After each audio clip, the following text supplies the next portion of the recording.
किसान भाइयों नमस्कार। आप सभी का स्वागत है हमारे चैनल में।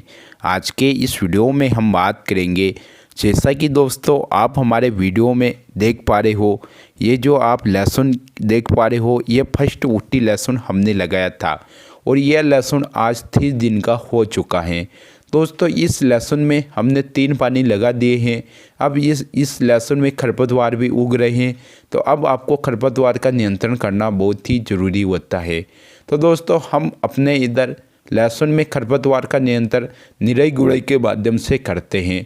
तो आप भी अगर आपके खेत में 30 दिन का लहसुन है, उसमें खरपतवार हो रहा है, तो आप हाथों से निराई गुड़ाई करके खरपतवार का नियंत्रण करें। अनेक किसान भाई लोग इस समय पर लहसुन की फसल में खरपतवार नाशक दवा का प्रयोग कर देते हैं।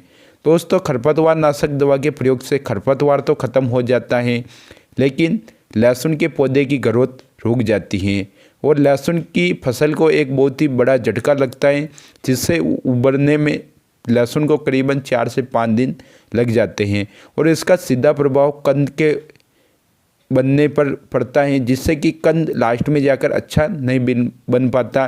फसल की ग्रोथ रुक जाती है और फसल को उबरने में 5 से 10 दिन का समय भी लग जाता है। तो इस समय पर अगर आप हाथों से निराई गुड़ाई करके या मजदूरों की सहायता से निराई गुड़ाई करवा के अगर आप खेतों में खरपतवार नियंत्रण करते हैं, तो आपको बहुत ही फ़ायदा होगा। इसके अलावा दोस्तों आपने जब लहसुन की बुआई की थी, तो उस समय पर अगर आपने कलियों का बीजोपचार नहीं किया था, तो आपको उसके बाद में जब लहसुन 30 दिन की अवस्था में हो जाता है, उस समय पर निराई गुड़ाई जब आप कर देते हो और लहसुन की फसल में जब पहला पानी लगा रहे हैं, तो उस समय आपको एक कीटनाशक और एक फफूंदीनाशक का प्रयोग करना चाहिए।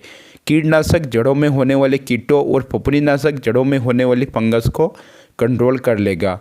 तो आपको एक एकड़ में क्लोरपाइरीफॉस 20% वाली 1 लीटर प्रयोग करना चाहिए और फफूंदीनाशक के रूप में 1 एकड़ में यूपीएल कंपनी की साफ 500 ग्राम आपको 1 एकड़ में प्रयोग करना चाहिए। दोस्तों इन दोनों को आपको आपस में मिक्स करके या तो छिड़काव कर देना चाहिए या पानी के साथ में चला देना चाहिए।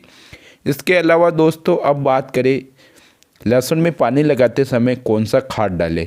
दोस्तों जब आप निराई गुड़ाई कर देते हो, उसके बाद जब आप लहसुन की सिंचाई करते हो, तो उसमें खाद डालना बहुत ही ज़रूरी होता है। तो आपको पहला खाद डालना है यूरिया। यूरिया के अंतर्गत 46% नाइट्रोजन होती है, जो कि पौधे की पैदावार के लिए बहुत ही अधिक सहायता होती है। शुरुआती अवस्था में पौधे की वेजिटेटिव ग्रोथ बढ़ाने के लिए पौधे को यूरिया देना बहुत ही आवश्यक होता है।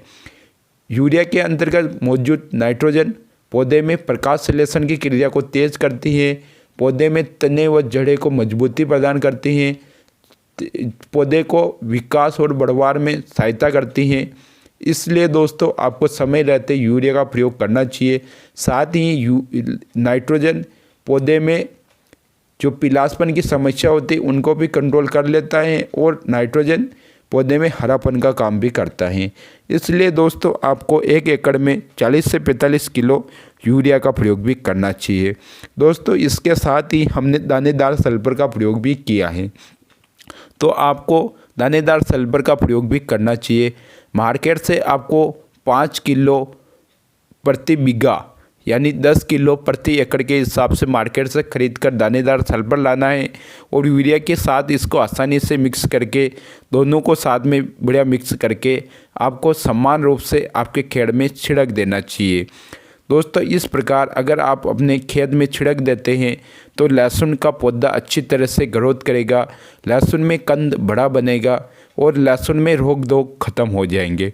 तो दोस्तों इस समय पर आप लहसुन की फसल में इन ज़रूरी कामों को कर लेते हैं, तो लहसुन का आपको फ़ायदा मिलेगा। दोस्तों बस आज के वीडियो में इतना ही। आप लहसुन की बुआई के समय कौन सा खाद डालते हो और कौन कौन से काम करते हो, हमें कमेंट करके अवश्य बताइए। धन्यवाद। जय जवान जय किसान।